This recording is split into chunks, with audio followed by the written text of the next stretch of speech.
Will looking inside these locks improve our picking?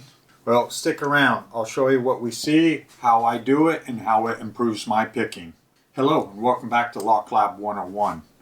What we're doing today, we're looking at the benefits of looking inside the lock, scoping the lock, how I look inside, and how what I see inside improves my picking.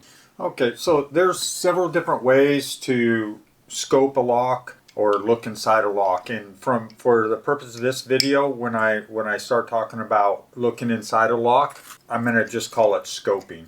Well, the first way to do it is just to take a flashlight and shine it in there and try and see as much as you can. Here's a pin tumbler, one that I would for sure look inside before I start picking because of the condition of it, and there may be some issues or obstacles that I need to overcome. This is a way to do it, okay? It does put light inside the keyway, and you can see more than what you would normally see with just the naked eye. So another way to do it is with the 3-in-1 scope. So when I started lock picking, the guys that I learned lock picking from, they were very much into a process. They preached never pick a lock without looking inside it. So that was based off of many years of lock picking professionally for agencies. They were professional lock pickers. They did it for a living. They always pushed very heavily looking inside the lock. For pin tumblers, they taught me to use this 3-in-1 scope. Another version of this is this right here. It's just another light, okay,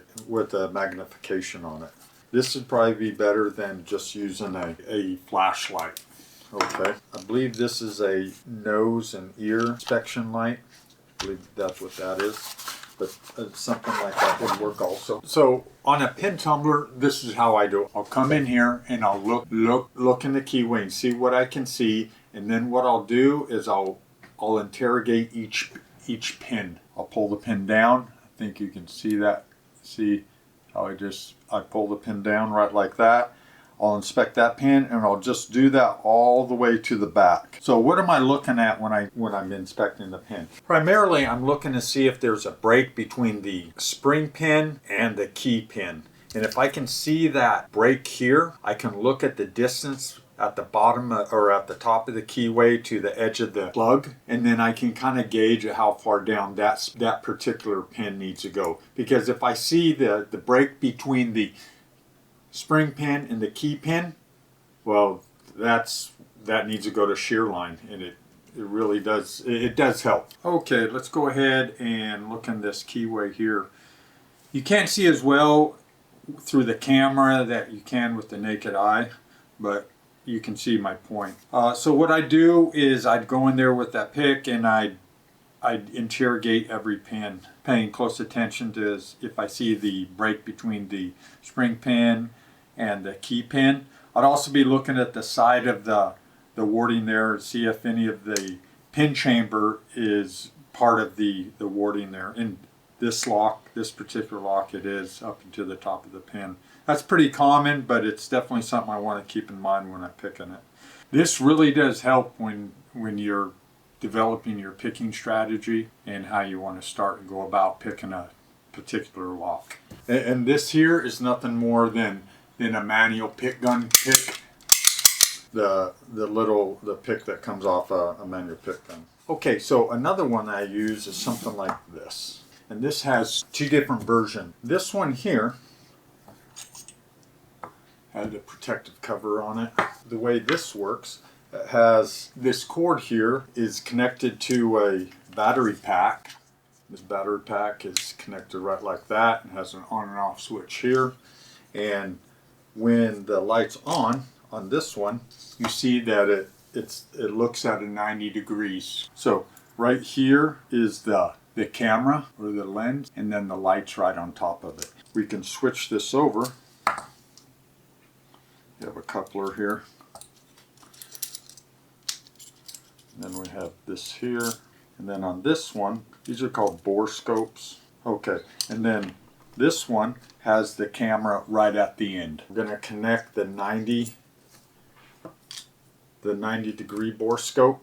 You have an adapter right here, this right here. Okay, we're going to turn this on, and then we're going to look in here. Okay, so we're looking at the levers inside this padlock right now. It's a levered padlock. You can count the levers. And at the top you can see the different heights of them, and that gives an indication of how far each one of those levers need to be lifted to get to the gate. And so you can start drawing out your map like you've seen me do in the past and get a really good indicator of how far or a strategy of how you're going to open that lock.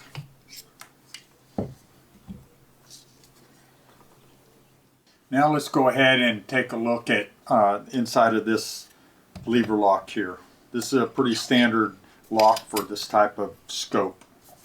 Okay, let's get it set up, and here we go.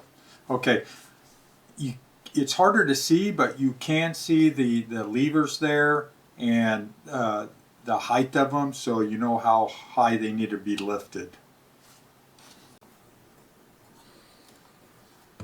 Okay, well, there you have it. That's the I just wanted to show the importance of, whenever able, to looking inside the lock and getting all the information you can out of the lock before you start picking it, and taking that information and what you see inside the lock into your picking strategy.